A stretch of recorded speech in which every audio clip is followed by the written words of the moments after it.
பிரம்ம தத்துவத்தை ஈஸ்வர தத்துவத்தை விளக்க வருகிற தார்மீக கிரந்தங்கள் அப்படின்னு ஆகிறது.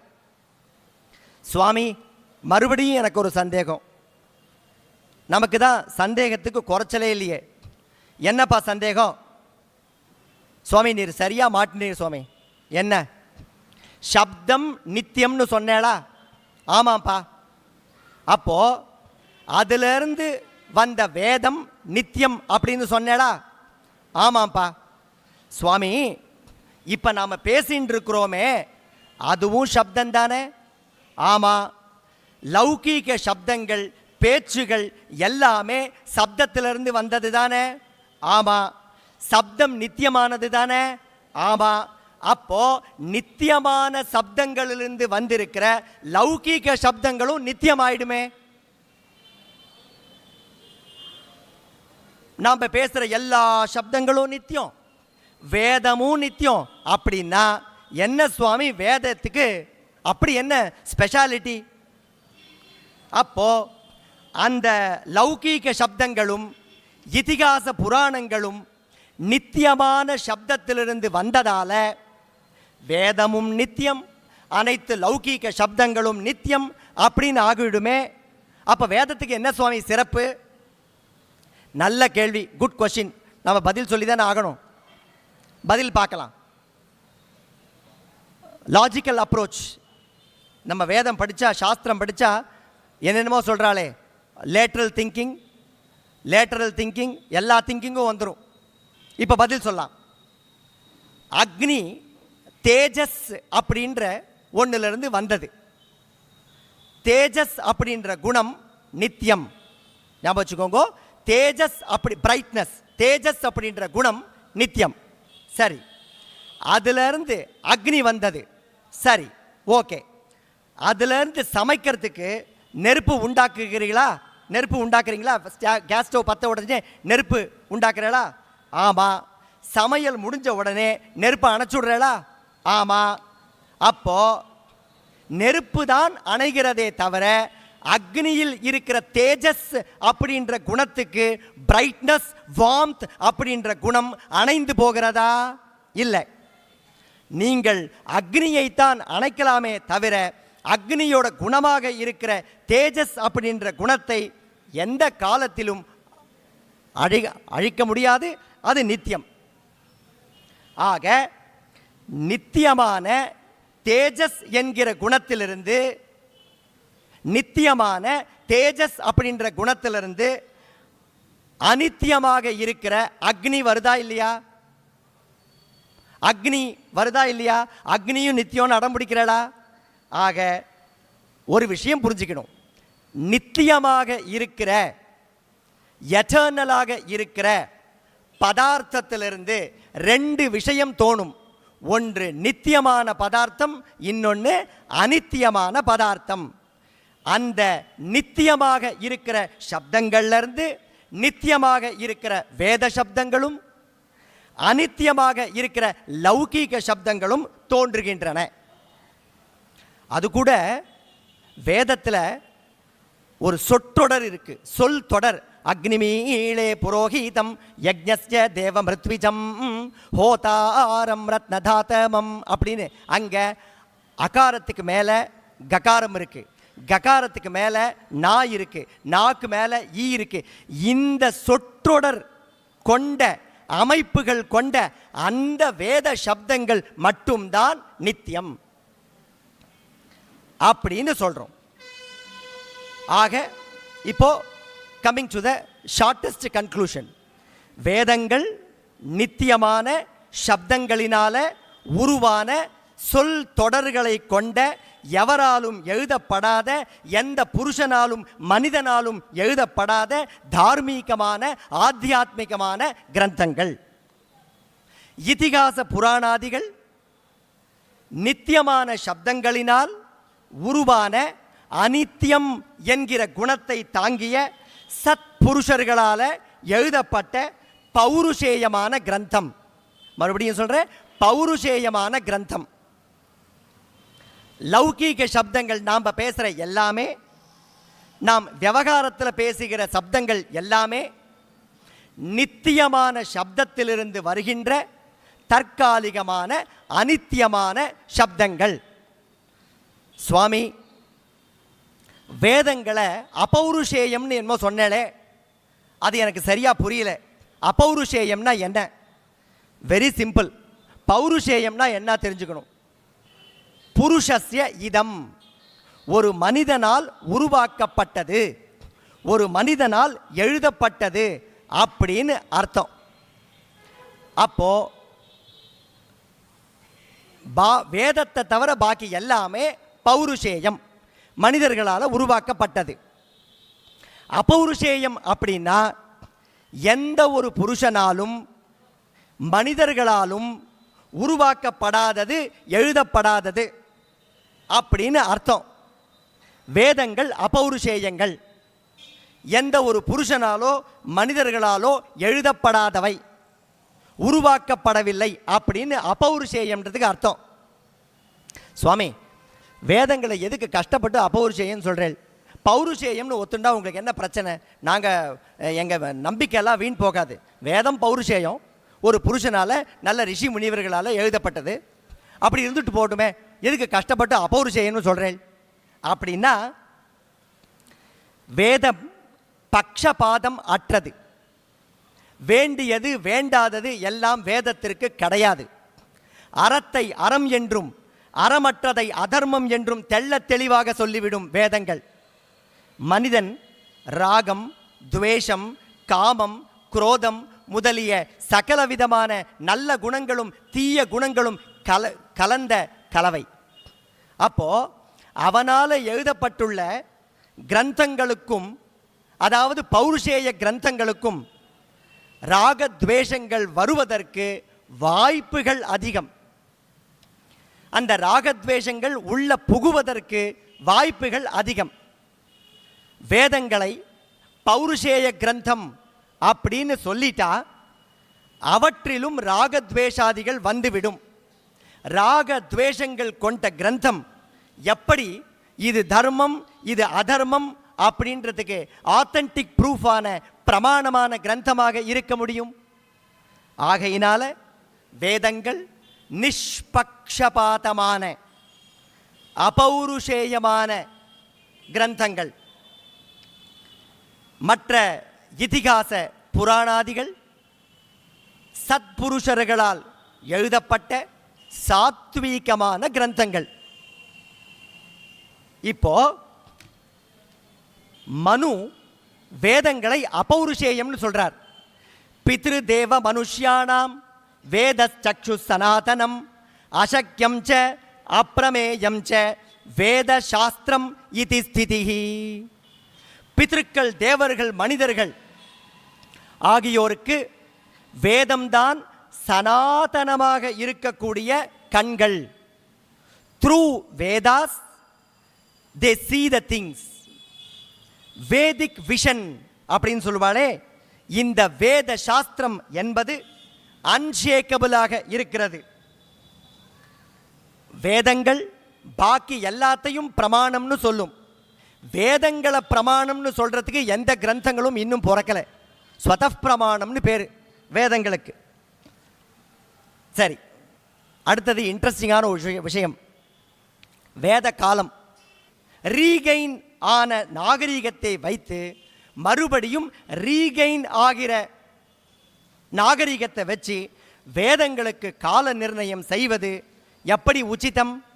ஆக காலம் கடந்து நிற்கும் வேதங்களுக்கு வேதத்தில் சொல்லப்பட்டுள்ள பொருட்களை வச்சு அந்த பொருட்கள் உற்பத்தியான பிறகுதான் அந்த மந்திரம் வந்திருக்கும் அப்படின்னு சொல்றது வேதத்தின் காலத்தை சுருக்க முயற்சிக்கிறது. வேதங்களின் மகிமை தெரியாத, அதை வெறும் சப்தங்களின் கூட்டங்களாக மட்டுமே பார்க்கிற மேலை நாட்டு ஆராய்ச்சியாளர்களின் சாமானிய பார்வை. புருஷ சூக்தத்தில் கிளியர் கட்டாக சொல்லியிருக்கு. ரிச்சசாமா நிஜக்ஞிரே சந்தாகும் சிஜக்ஞிரே தஸ்மாத் யஜுஸ்தஸ்மாத் அஜாயத. முதல்ல ரிக்வேதம் வந்தது, அடுத்ததாக சாமவேதம் வந்தது, அடுத்ததாக சந்தஸ் வந்தது, அதிலிருந்து யஜுர்வேதம் வந்தது. இங்க பிறகு பிறகு அப்படின்றது ஒன்று வந்த அப்புறமா 500 வருஷம் கழிச்சு ஒன்று வந்ததுன்னு அர்த்தம் இல்லை. ஒன்றன் பின் ஒன்றாக தொடர்ச்சியாக வந்தது. தஸ்மாத் தஸ்மாத் தஸ்மாத்னு வேதம் சொல்லும். தஸ்மாத் அப்படின்னா அதிலிருந்து வந்தது அப்படின்னு அர்த்தம், அதுக்கு அப்புறமா வந்ததுன்னு அர்த்தம் கிடையாது. ஆக இந்த உலகத்தில் வேதமும் வேதம் சார்ந்த நம்முடைய சனாதன தர்மமும் எப்பொழுது தோன்றின அப்படின்னு நம்ம புத்தி சக்திக்கு ரீச் ஆகவே முடியாத அளவிற்கு அப்பாற்பட்டு விஞ்சி நிற்கின்றன அப்படின்றது தான் நிதர்சனமான உண்மை. இந்த வேதங்கள், அதோட ஷாக்கா பிரிவுகள், உட்பிரிவுகள், இதெல்லாம் கொஞ்சம் பிரீஃபாக பார்க்கலாம். வேதம்னா என்ன? மந்திர பிராமணாத்மகோ வேதா. வேதத்தில் 2 பகுதி இருக்கு, மந்திர பாகம், பிராமண பாகம் அப்படின்னு. இந்த பிராமணம்ன்றது இந்த பிராமின் சொசைட்டியை சொல்ற வாக்கியம் இல்லைங்க, இது இட்ஸ் எ டெக்ஸ்ட். பிராமணம்ன்றது ஒரு டெக்ஸ்ட். மந்திர பாகம், பிராமண பாகம் அப்படின்னு 2 இருக்கு. மந்திர பிராமணயோஹோ வேத நாமதேயம். மந்திரத்துக்கும் பிராமணத்துக்கும் வேதம் அப்படின்னு பேர். இந்த வேதங்கள் 4 உங்களுக்கு தெரியும். ரிக்கு, யஜுஸ், சாம, அதர்வண வேதங்கள். நிறைய இடங்களில் பார்த்தீங்கன்னா 3 வேதங்களை பற்றி தான் அதிகமாக ரெஃபரன்ஸ் வருது. இந்த புருஷ சூக்தத்தில் கூட ரிச்சசாமானி ஜக்ஞரே, ரிக்வேதம் சாமவேதம் உருவாச்சு. சந்தாகும் சி ஜக்ஞரே தஸ்மாத் யஜுஸ் தஸ்மாத் அஜாயத, யஜுஸ் வந்தது. அடுத்தது பார்த்தேன்னா ரிச்சசாமானி யஜுகும்ஷி சாஹி ஸ்ரீர் அமிர்தா சதாம் அப்படின்னு வேதத்துக்கே த்ரயி அப்படின்னு 3 வேதங்களை உள்ளடக்கிய ஒரு தொகுப்புக்கு த்ரயி அப்படின்னு பேர். த்ரயி விதா விதுஹு அப்படின்னு 3 வேதங்களை பற்றி அதிகமாக ரெஃபரன்ஸ் வருது. ஆதியில இந்த வேதங்கள் எல்லாம் ஒன்றாகத்தான் இருந்தது, 4 பிரிவுகளாக இல்லை. கிருஷ்ணத்வைபாயனர் என்று சொல்லப்படுகிற வியாசர் இந்த வேதங்களை 4ஆக பிரித்தார். ஒவ்வொரு வேதத்தை ஒவ்வொரு ரிஷிக்கு கொடுத்தார். இதை நீங்க சம்ரக்ஷணம் பண்ணி ஜன சமூகத்தில் போய் சேர்த்து வேதங்களை உத்தாரம் பண்ணுங்கோ அப்படின்னு பிரித்து அளித்தார். ஏன் சுவாமி பிரிக்கணும்? ஒன்றா கொடுத்தா என்ன? கலியுகத்தில் ஜனங்களுக்கு புத்தி மோகத்தினால மிகப்பெரிய வேதத்தை, சம்ஹிதையை நினைவில் வைத்துக் கொள்வது கஷ்டம், 1000 வேலை இருக்கு அவனுக்கு. அப்படின்றதுனால வேதங்களை 4 சாக்கைகளாக பிரித்து கொடுத்தார். ரிக்வேதத்தை எந்த ரிஷிக்கு கொடுத்தார் தெரியுமா? பைலர் அப்படின்ற ரிஷிக்கு கொடுத்தார். சாமவேதத்தை ஜைமினி அப்படின்ற ரிஷிக்கு கொடுத்தார். யஜுர்வேதத்தை வைஷம்பாயனர் அப்படின்ற ரிஷிக்கு கொடுத்தார். அதர்வ வேதத்தை சுமந்து அப்படின்ற ரிஷிக்கு கொடுத்தார். தத்ர ரிக்வேதரஹா பைலஹா சாமகோ ஜைமினி ரிஷிஹி வைஷம்பாயனயே வைகஹ நிஷ்ணாதஹ யஜுஷாம் உத அதர்வ அங்கிரசாமாசீத் சுமந்துஹு தாருணோ முனிஹி அப்படின்னு பாகவதத்தில் முதல் ஸ்கந்தத்தில் சொல்லப்படுகிறது.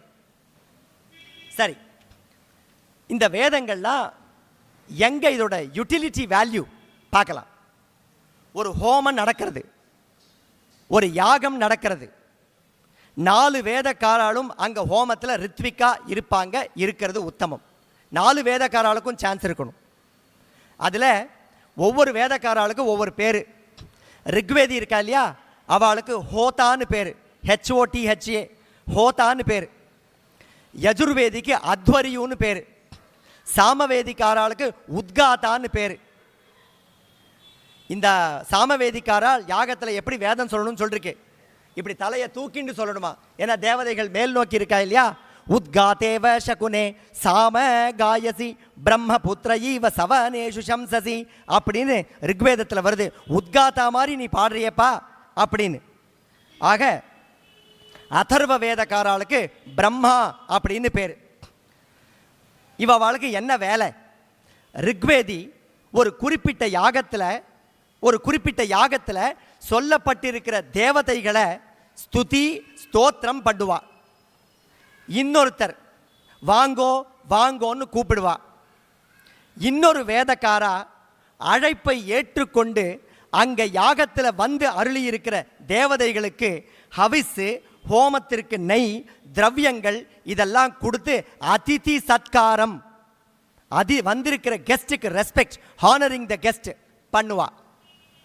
இன்னொரு வேதக்காரா எல்லாம் சரியா நடக்கிறதா, சாஸ்திரோக்தமா நடக்கிறதா அப்படின்னு கண்காணிச்சுண்டு தவறு நடந்தால் திருத்தி தர பிரம்மாவா அங்க இருப்பா. இந்த 4 விதமான பிரிவு இருக்கே, இதைத்தான் இப்போ நாம் ரொம்ப பெருசாக ஐடி கம்பெனிஸில் ஹெச்ஆர் மேனேஜ்மெண்ட்டு அப்படிலாம் ரொம்ப நாகரிகமான சப்தத்தில் சொல்கிறோம். அலாட்மெண்ட் ஆஃப் ஒர்க் அப்படின்னு சொல்கிறோம்.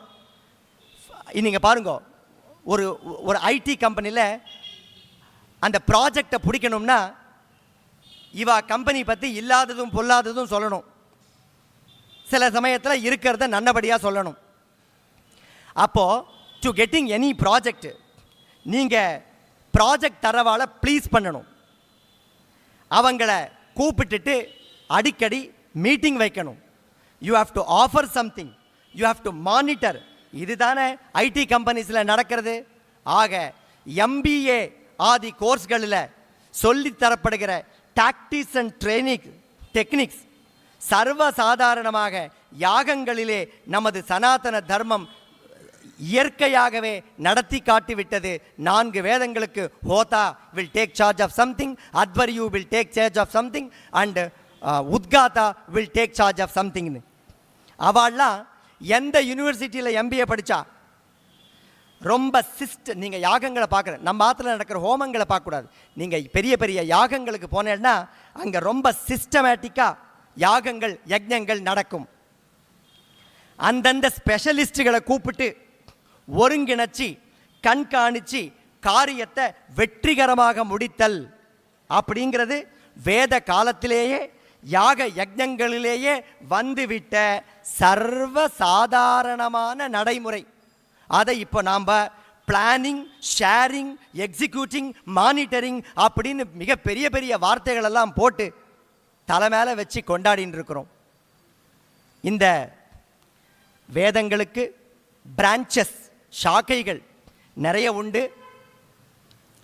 பதஞ்சலி மகர்ஷி சொல்கிறார், ரிக்வேதம் 21 பிரான்ச்சஸ் இருக்குது, யஜுர்வேதத்தில் 101 பிரான்ச்சஸ் இருக்குது, சாமவேதத்தில் 1000 பிரான்ச்சஸ் இருக்குது. சகஸ்ரம் வர்த்மா சாமவேதஸ்ய அப்படின்னு அதர்வ வேதத்துக்கு 6 சாக்கைகள் இருந்ததாக சொல்லப்படுகிறது.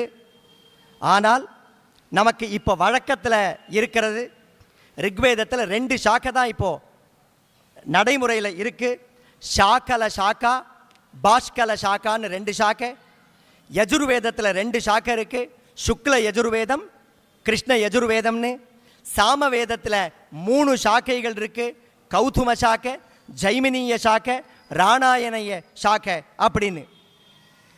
அதர்வ வேதத்தில் 2 சாக்கை இருக்குது, சௌனகம், பிப்பலாதம். இதெல்லாம் இப்பையும் நடைமுறையில் இருக்கக்கூடிய சாக்கைகள்.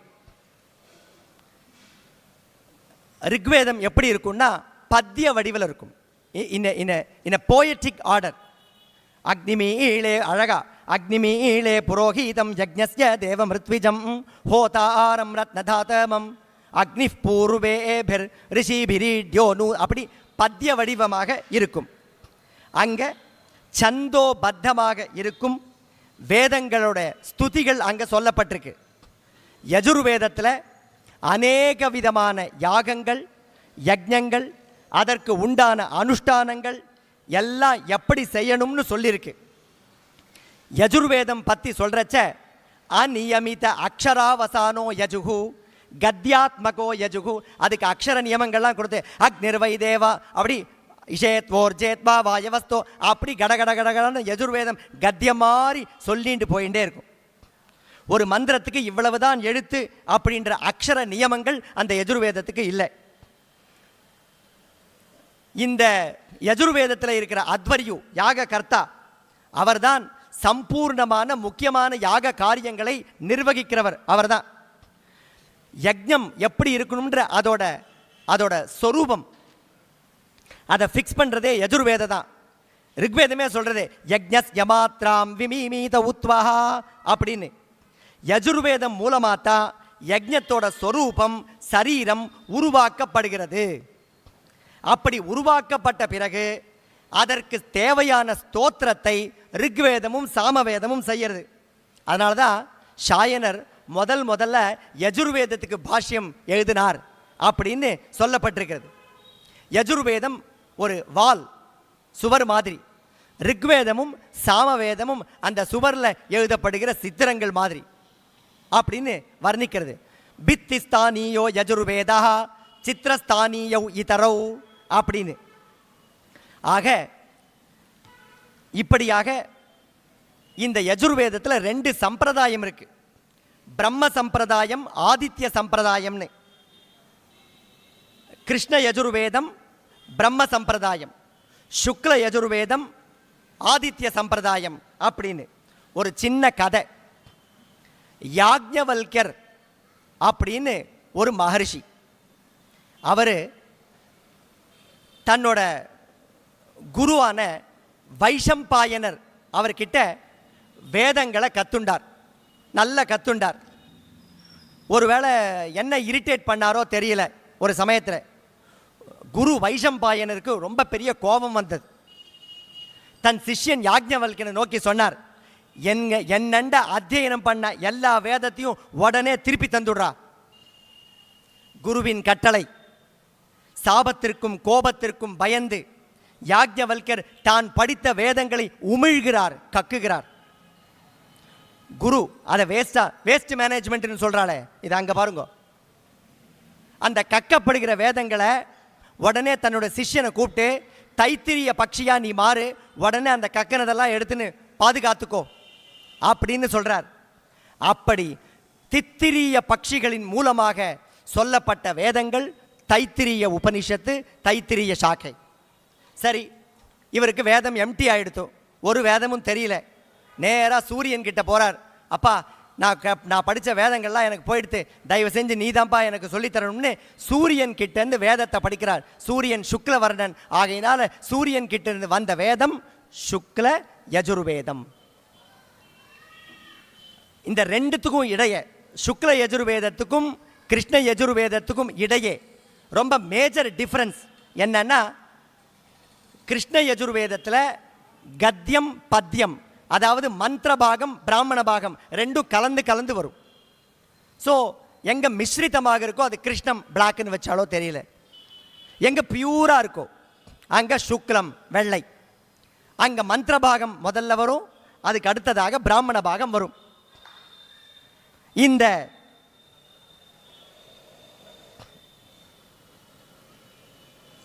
வேதத்தை எப்படியெல்லாம் காப்பாத்திருக்கா பாருங்கோ நம்ம முன்னோர்கள். இந்த வேதங்கள் செவி வழியாக வழியாக கேட்டுக்கொண்டே வந்தன. காலப்போக்கில் இந்த சப்த வடிவங்கள் சிதிலம் ஆகாமல் இருக்க, சிதறாமல் இருக்க நம் முன்னோர்கள் எவ்வளோ கிராஸ் செக், எவ்வளோ யுக்திகள் கையாண்டிருக்கா தெரியுமா? வேதத்துக்கு 8 விதமான கிராஸ் செக் வச்சா, அதை தான் விக்ருத்தின்னு சொல்லுவாள்.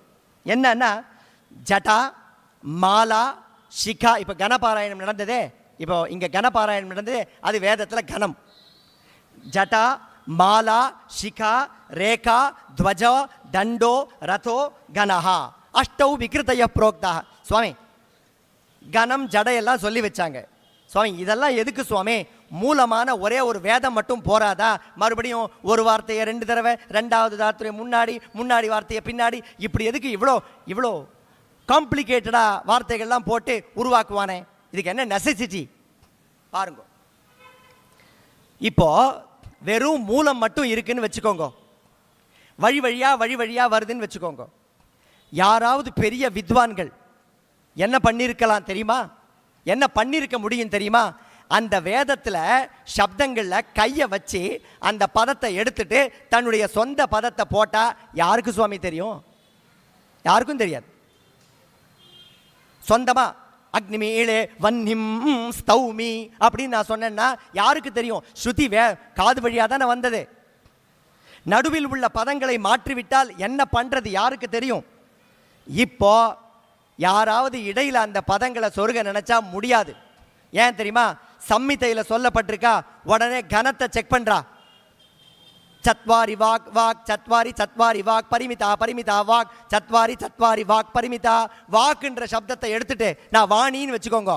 சத்வாரி வாணி பரிமிதா பதானி சம்மித்தையில் நான் மாற்றம் ஏற்படுத்தினே வச்சுக்கோ, உடனே கனத்தை வச்சு செக் பண்ணலாம். சத்வாரி வாக் வாக் வாக்குன்னா சொல்லிருக்கு, சம்மித்தையில் வாணின்னு சொல்லிருக்கு. அப்போ நான் எதையாவது மாற்ற நினைத்தா நான் 8லையும் கையை வச்சு மாற்றணும். முடியுமா? சம்மித்தையில் மட்டும் நான் மாற்றினா முடியாது, எல்லாம் கிராஸ் செக் பண்ணி கண்டுபிடிச்சி வெளியே அனுப்பிச்சிடுவா. ஆகையினால வேதங்களை பாதுகாக்கிறதுக்கு, சம்மிதையில் இருக்கிற சப்தங்களை பாதுகாத்துக்கிறதுக்கு பலவிதமான 8 கிராஸ் செக்ஸை வச்சா. ஸ்வரங்களுக்கு ரொம்பவும் இம்பார்ட்டன்ஸ் வச்சா. அந்த வேதத்தில் இருக்கிற ஸ்வரங்களை சுவாமி தெரிஞ்ச வரைக்கும் சொல்கிற சுவாமி அப்படியெல்லாம் கிடையாது சுவாமி. நீங்கள் பயமுறுத்தறதுனால்தான் நிறைய பேர் வேதம் படிக்க மாட்டேன்றா. நான் ஒரு விஷயம் சொல்கிறேன், நிறைய பேர்கிட்ட ரீச் ஆகி குவாலிட்டி இல்லாமல் போகிறத விட ஒரு 10 பேர்கிட்ட இருந்து மிகவும் குவாலிட்டி ஒரிஜினாலிட்டி கெடாமல் இருக்கிறது ரொம்பவும் சிறந்தது. நீங்கள் அந்த முயற்சிக்கு ஏற முயற்சி பண்ணுவே தவிர உங்கள் முயற்சிக்கு ஏற்ற மாதிரி வேதத்தோட தரத்தை தாழ்த்தப்படாது. அப்போ ஸ்வரத்துக்கு இம்பார்ட்டன்ஸ் வச்சிருக்கா. உதாத்தம், அனுதாத்தம், ஸ்வரித்தம், பிரச்சயம் அப்படி 4 ஸ்வரத்தை வச்சிருக்கா. இந்த 4 ஸ்வரங்கள் யதாவத் அப்படியே குருமுகமாக அத்தியனம் பண்ணி சொல்லணும். மித்யா பிரயுக்த் ஒரு கதை. ஸ்வரம் மாறினால் அர்த்தம் மாறும். ஸ்வரம் மாறினா அர்த்தம் மாறும். மித்யா பிரயுக்தோ நதமர்த்தமாக யதேந்திர சத்ரு ஸ்வரதோ பராதாத். யாகம் பண்ணிட்டு இருந்தா. அந்த ஒரு யாகத்தில் இந்திரனை ஒரு சத்ருவை கொல்லணும். இந்திரன் ஒரு சத்ருவை கொல்ல வேண்டும். அந்த சத்ருவை கொல்றதுக்காக ஒரு சக்தி அந்த யாகத்திலேருந்து உருவாகணும். இதான் கான்செப்ட். ஸ்வரத்தை மாற்றி சொன்னான், இந்திர சத்ருர் வர்தஸ்வ அப்படின்னு அந்த வாக்கியம். அதை மாற்றி சொன்னான். இந்திரன் தன்னுடைய சத்ருவை கொல்வதற்காக ஒரு சக்தியை உருவாக்க வேண்டும் அப்படின்றது தான் கான்செப்ட். இந்திர சத்ருர் வர்தஸ்வ, இந்திர சத்ருர் வர்தஸ்வ. ஒன்றும் மாறல. ஒரு சின்ன மாற்றத்தில் என்ன தெரியுமா ஆச்சு? இந்திரனையே கொல்லக்கூடிய சத்ருவானவன் யாகத்திலிருந்து உருவாகிவிட்டான். ஆக வேதங்களுக்கு ஸ்வரங்கள் மிக மிக முக்கியமாக கருதப்படுகிற அஷ்டாத்தியாயின்னு ஒரு புக்கு. எவ்வளோ ஸ்ட்ரிக்டா வேதம். உதாத்தஸ்யஸ்தானே அனுதாத்தம் ப்ரூத்தே கண்டிகோபாத்தியாய தஸ்மை சிஷ்யாய சப்பேட்டிகாம் ததாதி. அழகான வாக்கியம். உதாத்த ஸ்வரம் சொல்லணும், கீழே சொல்லணும். அனுதாத்தம் சொல்லிட்டான், மேலே சொல்லிட்டான், அவனை பலார்னு ஒரு அறை விடுறான் குரு. கண்டிதோபாத்தியானா ஸ்ட்ரிக்டாக இருக்க டீச்சர்னு அர்த்தம். அப்போ வேதங்களுக்கு ஸ்வரம் மாறாமல் இருக்கணும் அப்படின்றதுக்காக அவ்வளவு தூரம் இம்பார்ட்டன்ஸ் கொடுக்குறா. இப்போ வேதத்துக்கு பாஷ்யம் அப்படின்ற அர்த்தம், வேதத்துக்கு அர்த்தம் சொல்லலாம். எனக்கு 8:30 மணிக்கு நான் முடித்து கொள்ள வேண்டும் அப்படின்னு இது பண்ணிக்கலாம். இந்த வேதத்திற்கு பாஷ்யம் அப்படின்ற அர்த்தம் சாதாரண சம்ஸ்கிருத ஞானத்தை வைத்துக்கொண்டு பாண்டியத்தை வச்சுண்டு வேதங்களுக்கு அர்த்தம் சொல்ல முடியாது. வேதத்தின் உட்பொருள் தாத்பரியம் எல்லாம் தெரிஞ்சுண்டு அனுபவிச்சு ரகசியங்களை தெரிஞ்சுண்டு வேதத்திற்கு பாஷ்யக்காரால் என்ன சொல்லியிருக்கா அப்படின்னு தெரிஞ்சுண்டு அர்த்தம் சொல்றது தான் சரி. சரியா தெரிஞ்சிக்காம அறக்குறையா அர்த்தம் சொன்னா அவனை பார்த்து வேதம் பயப்படுறதான். பிபேதி அல்பஸ்ருதாத் வேதா மாமயம் பிரதரிஷ்யதி. அல்பஸ்ருதாத் வேதா பிபேதி. அறகுறையா படித்தவன் கிட்ட இருந்து வேதம் பயந்துன்னு ஓடுறதான். ஐயையோ இவன் என்னுடைய உட்பொருளெல்லாம் செதைச்சிடுவான், இவன் என்னுடைய அர்த்தத்தை மாற்றிடுவான்னு அவனை பார்த்துட்டு பயந்துன்னு வேதம் ஓடுறதான். ஏன்னா அப்படி என்ன சுவாமி அதுக்கெல்லாம் விசேஷம் பாஷ்யத்துக்கு? சம்ஸ்கிருத பாஷையில் ஒரே வேர்டுக்கு பலவிதமான அர்த்தங்கள் உண்டு. அந்த குறிப்பிட்ட சப்தத்துக்கு என்ன அர்த்தம்ன்றத அந்த கான்டெக்ஸ்ட் அதை வச்சு தான் முடிவு பண்ண முடியும். அந்த சப்தத்திற்கு அந்த குறிப்பிட்ட இடத்துல என்ன அர்த்தம் பொருந்தும் அப்படின்றத தெரிஞ்சுண்டு அந்த அர்த்தத்தை சொல்வதுதான் பொருத்தமாக இருக்கும். உதாரணமாக ஒரு விஷயம் சொல்றேன். சைந்தவம் ஆணைய அப்படின்னு ஒரு சப்தம். சைந்தவம் அப்படின்னா ரெண்டு அர்த்தம். உப்புன்னு ஒரு அர்த்தம், சிந்தோஹோ பவம், உப்புன்னு ஒரு அர்த்தம். கடல்ல இருந்து தோன்றதுனால சைந்தவம்னு உப்புன்னு ஒரு அர்த்தம். குதிரைக்கு பார்க்கடலை கடைஞ்ச போது அந்த அஸ்வம் வந்தது இல்லையா, அதனால குதிரைக்கும் சைந்தவம்னு அர்த்தம். இப்போ சமயக்கட்டில் அம்மா சொல்றா, குழந்தை சைந்தவம் ஆணைய அப்படின்னு சொன்னா. அடுத்த 5 நிமிஷத்தில் அங்கே குதிரை, பெரிய குதிரை இருந்தது. என்னடா அது குழந்தை? அம்மா சைந்தவம்னு சொன்னியம்மா, நான் குதிரை கொண்டு வந்தேன். கண்ணா, சைந்தவம்ன்ற சப்தத்துக்கு குதிரைன்றது அர்த்தம் கரெக்டு, ஆனால் இந்த இடத்துல அது ஆப்ட் இல்லைப்பா. சைந்தவம்ன்ற சப்தத்துக்கு உப்புன்னு அர்த்தம். அப்போ அந்த பிரகரணத்தை வைத்துக்கொண்டு வேதத்தில் அர்த்தம் டிசைட் பண்ணணும். கான்டெக்ஸ்ட். யுத்த பூமியில் போய் அவசரமா சைந்தவம் ஆணைய அப்படின்னா 4 கிலோ உப்பு கொண்டு போய் கொடுத்தானா?